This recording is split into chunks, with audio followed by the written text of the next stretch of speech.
As I've told her and I've said publicly, and I'll say now in front of 10,000 of my closest friends, do I hope eventually that she is somehow moved by the same thing that I was moved in by church? Yeah, I honestly do wish that, because I believe in the Christian gospel, and I hope eventually my wife comes to see it the same way.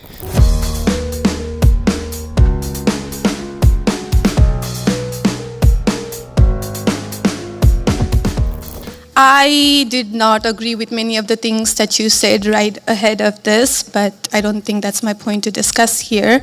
What I want to ask is, okay. You are married to a woman who is not Christian. In her Wikipedia, I just looked that up. I wanted to know what her faith was. I didn't know this before. But she still calls herself Hindu. You are raising three kids in cultural, racial, religious household. How are you maintaining, or how are you teaching your kids not to keep your religion ahead of their mother's religion? Or how are you teaching them that your kind, they're that kind who got here just few years or few decades ago is different or is better than your mom's kind who got here just a generation before? How are you balancing that? And when you talk about too many immigrants here, when did you guys decide that number? Why did you sell us a dream? You made us spend our youth, our wealth in this country and gave us a dream. You don't owe us anything. We have worked hard for it. Then how can you, as a vice president, stand there and say that we have too many of them now and we are going to take them out to people who are here rightfully so by paying the money that you guys asked us? You gave us the path, and now how can you stop it and tell us we don't belong here anymore? And one more thing. Do you have to There's a lot there. I don't know if I'm going to remember all this, but I will try. I'm sorry. I had to say all of this, and please take it with due. I'm saying all of this with due respect. Go ahead. Please. I have no intention of causing a scene here or anything, but we're not close to causing a scene. Don't worry. But we talked about Christianity, all of this. I'm not even Christian, and I'm here standing to show support. Why are we making Christianity one of the major things that you have to have in common to be one of you guys, to show that I love America just as much as you do? Why is that still a question? Why do I have to be a Christian? Okay, so there was a lot there, and I'm going to try to respond to as much of it as I can. So on the question of immigration, so first of all, I can believe that we should have lower immigration levels, but if the United States passed a law and made a promise to somebody, the United States, of course, has to honor that promise. Nobody's talking about that. I'm talking about people who came in violation of the laws of the United States of America, and I'm talking about in the future reducing the number of people. Sorry, what? May I continue on that? Because when you just said you are not stopping with the people who came here legally, right? But you are pushing out policies that hurt us. And these policies are not even solving the problems. These policies are just creating chaos. No, ma'am. Okay, so again, I'm gonna finish answering the question, and then if I've answered all 9 of your questions in less than 15 minutes, then we can keep on going. We got to have a little fun, right?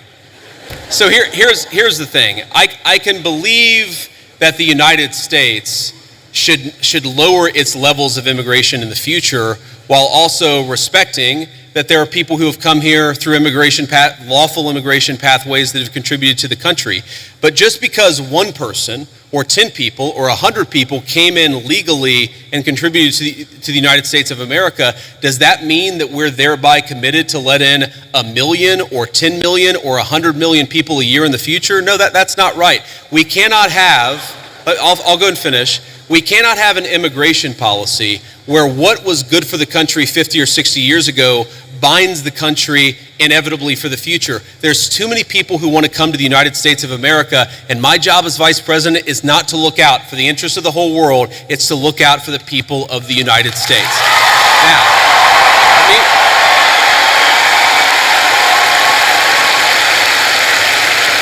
Now, you asked a personal question about our interfaith household. And yes, my wife did not grow up Christian. I think it's fair to say that she grew up in a Hindu family, but not a particularly religious family in either direction. In fact, when I met my wife, we were both, I would consider myself an agnostic or an atheist, and that's what I think she would have considered herself as well. You know, everybody has to come to their own arrangement here. The way that we've come to our arrangement is she's my best friend. We talk to each other about this stuff. So we decided to raise our kids Christian. Our two oldest kids who go to school, they go to a Christian school. Our 8-year-old did his first communion about a year ago. That's the way that we have come to our arrangement. But, thank you. My 8-year-old was also very proud of his first communion. Thank you, guys. I'll tell him that Old Miss wishes him the best. But I think everybody has to have this own conversation when you're in a marriage. I mean, it's true for friends of mine who are in Protestant and Catholic marriages, friends of mine who are in, atheist and Christian marriages.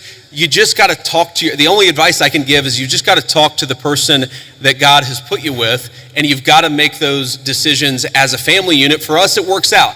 Now, most Sundays, Usha will come with me to church. As I've told her, and I've said publicly, and I'll say now in front of 10,000 of my closest friends, do I hope eventually that she is somehow moved by the same thing that I was moved in by church? Yeah, I honestly do wish that, because I believe in the Christian gospel, and I hope eventually my wife comes to see it the same way.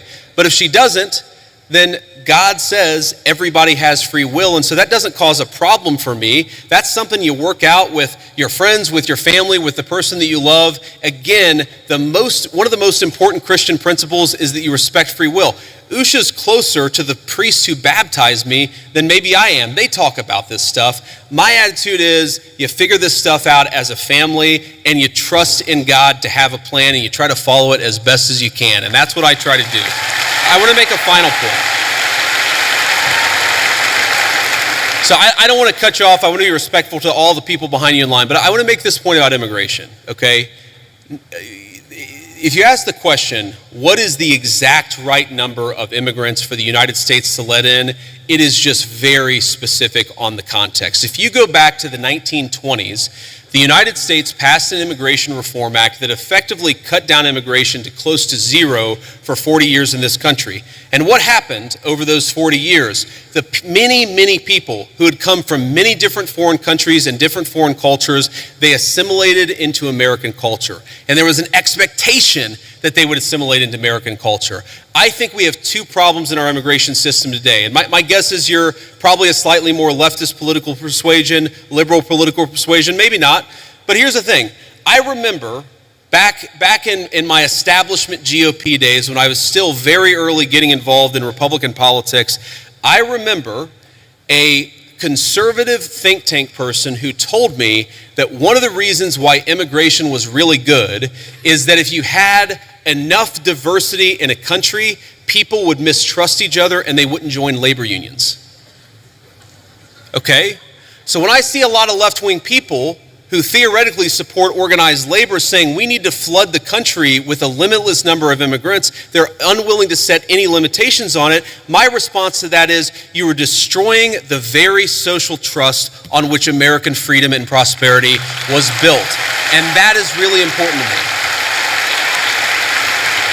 So the honest answer to your question, what is the exact number of immigrants America should accept in the future? Right now, the answer is far less than we've been accepting. We have got to become a common community again, and you can't do that when you have such high numbers of immigration, which is one of the reasons why we have the immigration policy we do. Thank you. Next.